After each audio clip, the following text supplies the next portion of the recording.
Xabar informatsion dasturi davom etadi. Xotin-qizlarning kasbiy salohiyatini qo'llab-quvvatlash, ularning mehnatini munosib e'tirof etish, ilg'or tajribalarni ommalashtirish maqsadida Kadastr yil ayoli ko'rik-tanlovining viloyat bosqichi bo'lib o'tdi. Tafsilotlar navbatdagi lavhamizdan o'rin olgan.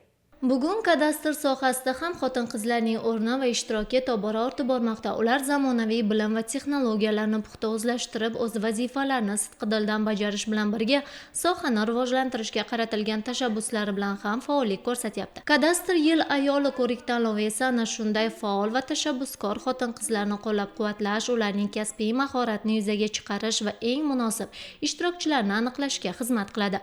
Tanlovda sohada samarali mehnat qilayotgan, o'zining tashabbuskorligi, fidoyiligi va kasbiy mahorati bilan hamkasblarga o'rnak bo'lib kelayotgan xotin-qizlar qatnashdi.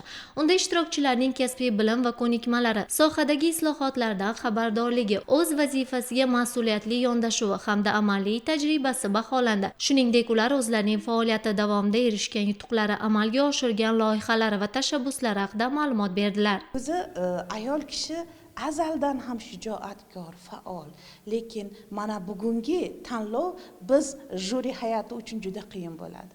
Chunki ayollarimizni har bir sohada o'zini ustunliklari bor, har bir jabhada, lekin ular har biri o'zini sohasida ham, o'zini shu faoliyat olib borayotgan yo'nalishida ham ular liderlik qilyapti. Buxoro viloyatida bo'lib o'tayotgan kadastr yil ayoli shularga ochiq misol deb o'ylayman.